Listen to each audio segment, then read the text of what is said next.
Bonjour people, bienvenue à tous sur les tests de Roro. On se retrouve aujourd'hui pour celui de Venom, un des anti-héros populaires de l'univers Marvel. On va s'intéresser aux spécifications du film, sa qualité visuelle, son mixage audio, sa narration et mon verdict. Tardons pas plus, on attaque avec le symbiote. Venom est distribué par Sony Pictures pour une définition Full HD, soit 1920 par 1080p encodé en MP4 AVC. Le ratio de l'image est au format 240.1. Il est indéniable que la partie visuelle est maîtrisée tant par la richesse des éléments que par la réalisation CGI de Venom ultra convaincante.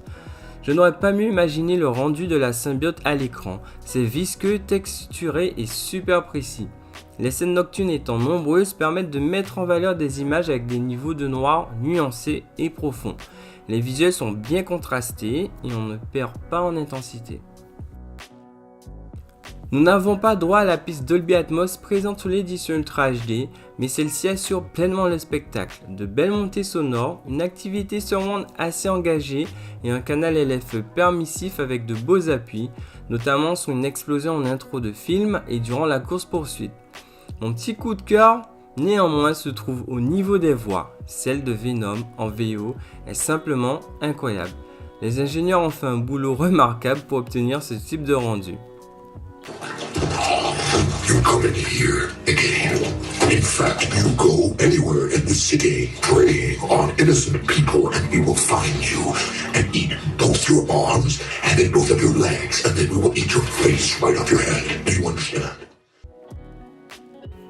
J'ai apprécié le film jusqu'à la présentation de Venom, du moins un peu après sa rencontre avec Eddie Brock.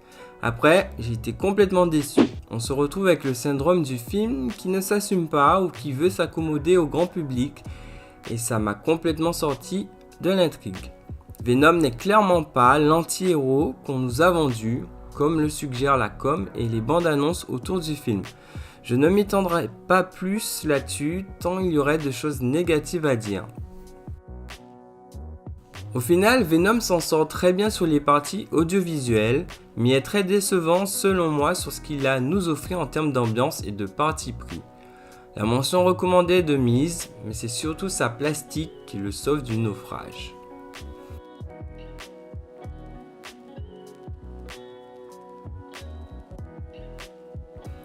C'est tout pour mon test sur ce Blu-ray. Si le contenu vous a plu, n'hésitez pas à liker ou à vous abonner si ce n'est déjà fait ou à laisser votre avis sur ce test en commentaire.